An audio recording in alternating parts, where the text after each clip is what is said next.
নমস্কাৰ ৰাইজ, স্বাগতম জনাইছো মোৰ ইউটিউব চেনেললৈ। আজি আমি বনাম সেউজীয়া লুচিৰ লগত আলু ভাজি। গ্ৰীণ কালাৰ কৰিবৰ কাৰণে আমি পালেং শাক ব্যৱহাৰ কৰিছোঁ।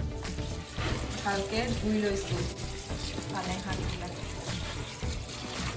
এতিয়া এইখিনি আমি মিক্সিত ব্লেণ্ড কৰি ল'ম, পেষ্ট বনাই ল'ম। তেতিয়া গ্ৰীণ কালাৰ হ'ব লুচিবিলাক।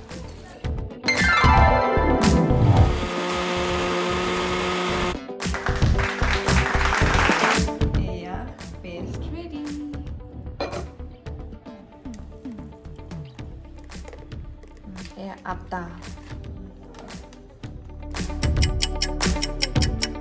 পালেং শাকৰ পেষ্টটো ঢালি আমি এটা ডো বনাম। এতিয়া সৰু সৰু বলছ বনাম।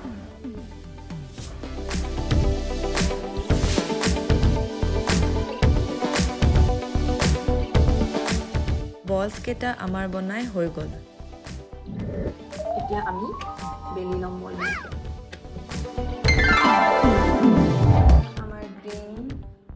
লুচি বেলি ৰেডি হৈ গ'ল।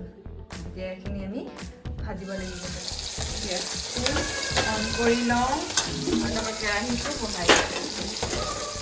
এতিয়া তেলটো ঢালি দিওঁ।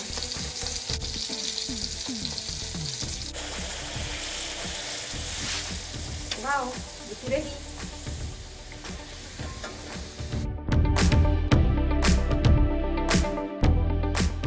এতিয়া এখন এখনকৈ গোটেইবোৰ লুচি ভাজি ল'ম।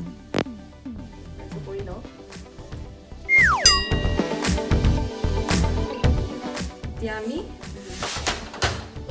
আলু ভাজি লুচিৰ লগত খাবলৈ। তেলটো দি লৈছোঁ, তেজপাত আৰু শুকান জলকীয়া,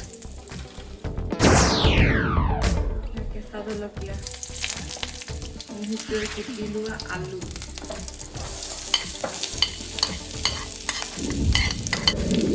পিঁয়াজ, সোৱাদ অনুসৰি নিমখ, হালধি,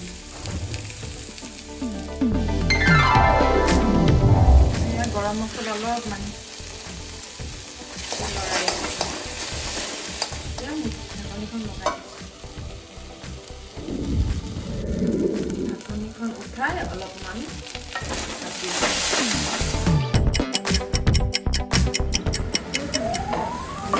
আলু ভাজি ৰেডি। গেছটো অফ কৰি দিওঁ। আলুখিনি ট্ৰান্সফাৰ কৰি ল'ম প্লেট এখনত। খাবলৈ ৰেডি সেউজীয়া লুচি আৰু লগত আলু ভাজি।